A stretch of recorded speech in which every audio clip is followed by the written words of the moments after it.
അത് ലഭിക്കാനാണ് ഇപ്പൊ ഇപ്രകാരമുള്ള ഒരു മീറ്റിംഗ് പോലും നടക്കുന്നത്. അപ്പൊ ഡാസോ അവൻ കൈ ഉയർത്തി എല്ലാവരോടുമായിട്ട് പറയും, ആദ്യം നമ്മുടെ ഗ്രാമത്തിന് വേണ്ടത് ആദ്യം നമ്മുടെ ഗ്രാമത്തിന് വേണ്ടത് പുതിയൊരു ഹൊക്കാഗെയാണ്. അതിന് ചീഫ് ചോദിക്കും, സുനൈര് അവള് വളരെ പെട്ടെന്ന് തന്നെ റിക്കവർ ആവില്ലേ? അതിന് അഡ്വൈസേഴ്സ് പറയും, അവളിപ്പോ കോമ സ്റ്റേജിലാണ്. അവൾ എപ്പോ റിക്കവർ ആവുമെന്നോ ഓക്കെ ആവുമെന്നോ യാതൊരു പിടിയുമില്ല. അതുവരെ ലീഫ് വില്ലേജിന് ഒരു നാഥനില്ലാതെ തുടരാനായിട്ട് കഴിയില്ല. സോ എത്രയും പെട്ടെന്ന് പുതിയൊരു ഹൊക്കാഗെ കണ്ടെത്തണം. അത് കേട്ട് ചീഫ് പറയും, എനിക്ക് ഏറ്റവും ഇഷ്ടപ്പെട്ട ആള് ജിറയ മാമനായിരുന്നു. പക്ഷെ ജിറയും ഓൾറെഡി മരിച്ചുപോയി. പിന്നെ ആരെയാണ് ഇനി ഹൊക്കാഗെ ആക്കാൻ കഴിയുക?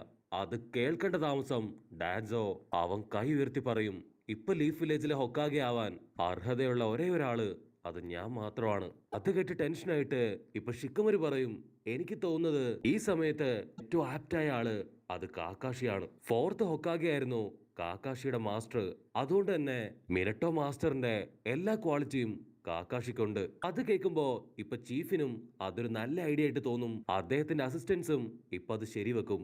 പക്ഷേ അവൻ വളരെ യങ്ങല്ലേ, അവനെ കൊണ്ട് ഇത്രയും വലിയൊരു ചുമതല അത് ഏറ്റെടുക്കാൻ കഴിയുമെന്ന് ചീഫ് ചോദിക്കും. അതിന് ഡാസോ പറയും, ഒരിക്കലുമില്ല. മാത്രമല്ല കാക്കാഷിയുടെ മാസ്റ്റർ മിനട്ടോ, അവന്റെ മാസ്റ്റർ ആ ജിറയാണ്. അതുപോലെ തന്നെ ജിറയുടെ സ്റ്റുഡന്റ് ആണ് അക്കാസ്കി ടീമിലുണ്ടായിരുന്ന ആ വില്ലന്മാര്. അതുകൊണ്ട് കാക്കാഷി ഒരിക്കലും ലീഫ് വില്ലേജിന്റെ ഹൊക്കാഗെയായി മാറാൻ പാടില്ല. ഇപ്പൊ എന്തുകൊണ്ടും അതിന് യോഗ്യനായ ഒരേ ഒരാള് അത് ഞാൻ മാത്രമാണ്.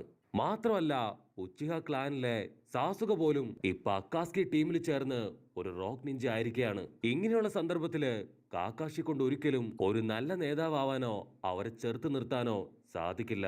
പക്ഷെ ഞാൻ ഹൊക്കാഗെ ആയ ഉറപ്പായിട്ടും ഇതിനെല്ലാം ഒരു വിരാമം കുറിക്കാൻ എന്നെ കൊണ്ട് കഴിയും. അത് കേൾക്കുമ്പോ ഇപ്പൊ ചീഫിനും ആളുടെ അസിസ്റ്റൻസിനും മറിച്ചൊന്നും പറയാനുണ്ടാവില്ല.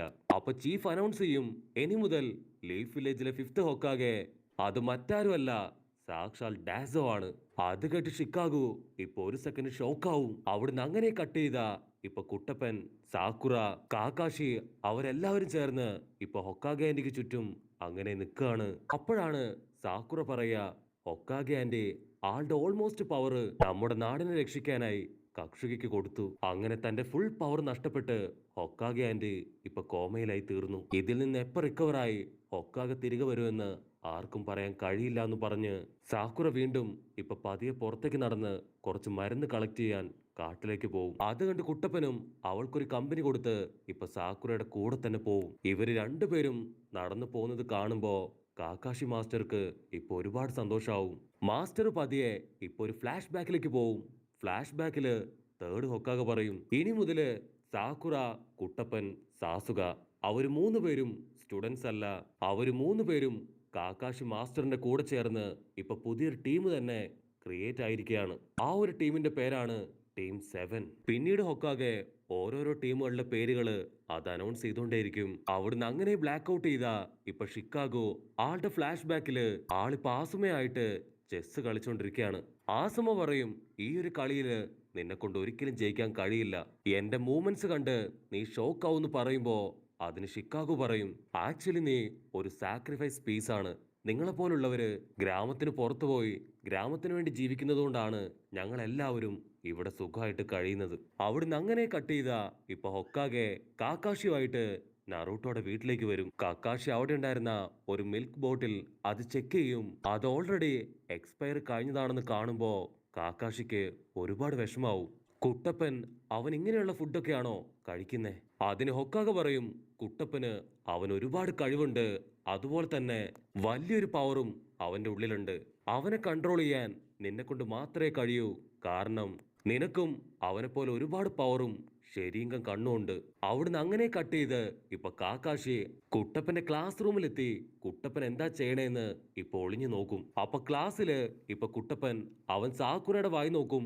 സാക്കുറയാണെങ്കില് സാസുകയെ നോക്കി വെള്ളം ഒലിപ്പിച്ച് അങ്ങനെ ഇരിക്കുകയാണ്. അപ്പൊ കുട്ടപ്പനാണെങ്കില് അത് കണ്ട് അസൂയ തോന്നി സാസുകയുടെ മുൻപിലേക്ക് വന്ന് അവൻ ഇത്ര സ്പെഷ്യൽ ആയിട്ട് എന്താണുള്ളത് നോക്കും. അവൻ അങ്ങനെ നോക്കി നിൽക്കുന്ന അതേ സമയത്ത് ആരോ അവനെ പിടിച്ച് തള്ളും. ആ ഒരു തള്ളിന്റെ പവറില് കുട്ടപ്പൻ അങ്ങനെ ചെന്ന് സാസുകയ്ക്ക് ഒരു അടിപൊളി കിസ് കൊടുക്കും. കട്ട് ചെയ്ത ഇപ്പൊ മാൻഷനിലേക്ക് തേർഡ് ഹൊക്കാഗെ കാണാൻ അഡ്വൈസേഴ്സ് വരും. അഡ്വൈസേഴ്സ് പറയും, നിങ്ങൾക്കെന്താ ഭ്രാന്തുണ്ടോ? കുട്ടപ്പനെയും സാസുകയെയും അവർ രണ്ടുപേരെയും നിങ്ങൾ എന്തിനാ ഒരു ടീമിലിട്ടത്? അതിലും വിചിത്രമായിട്ട് ഞങ്ങൾക്ക് തോന്നിയത് അവരുടെ ടീമിന്റെ ക്യാപ്റ്റൻ അത് കാക്കാഷിയാണ്. ഇത് ശരിക്കും ഒരു പൊട്ട ഡിസിഷൻ ആണെന്ന് പറയുമ്പോ അതിന് ഹൊക്കാഗ പറയും, ഒരിക്കലുമല്ല.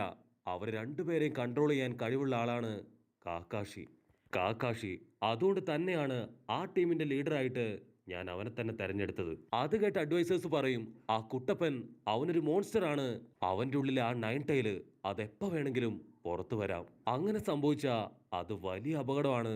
അതുകൊണ്ട് ഒരിക്കലും ഒരു മിഷനും അവനെ അയക്കാൻ പാടില്ല. ഒരുപാട് വില്ലന്മാര് കുട്ടപ്പന്റെ ബോഡിയിലുള്ള ആ ഒരു നയൻ ടൈലിനെ അതിനെ സ്വന്തമാക്കാനായിട്ട് ആഗ്രഹിക്കുന്നുണ്ട്.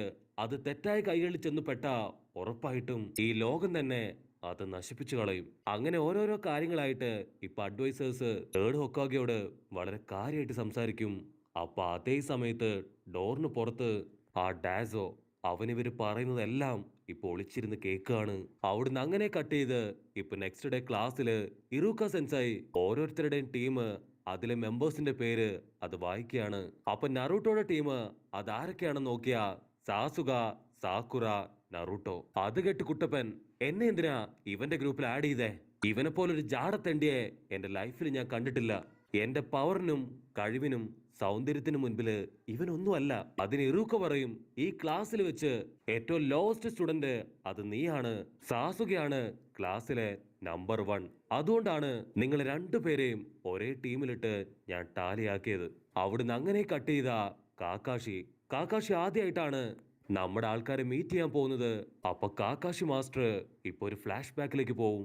ഫ്ലാഷ് ബാക്കില് ഒബീട്ടോ പറയും, ആരൊരാൾ തന്റെ കോമണന്റിനെ അവരെ ഉപേക്ഷിക്കുന്നുവോ അവന്റെ വില അത് വേസ്റ്റ് ബിന്നിനും താഴെയാണ്. അവിടുന്ന് അങ്ങനെ ബ്ലാക്ക് ഔട്ട് ചെയ്ത് ഇപ്പൊ കാക്കാഷി അവൻ സ്കൂളിലേക്ക് എത്തി. കുട്ടപ്പന്റെ മൂവ്മെന്റ്സ് അത് ശ്രദ്ധിക്കുക.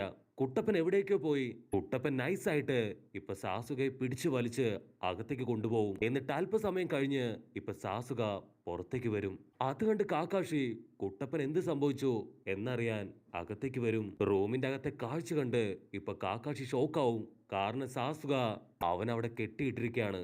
കുട്ടപ്പൻ ഇപ്പോ നിങ്ങളുടെ തുണികൾക്ക് നൽകൂ നീണ്ടു നിൽക്കുന്ന ലക്ഷറി പെർഫ്യൂം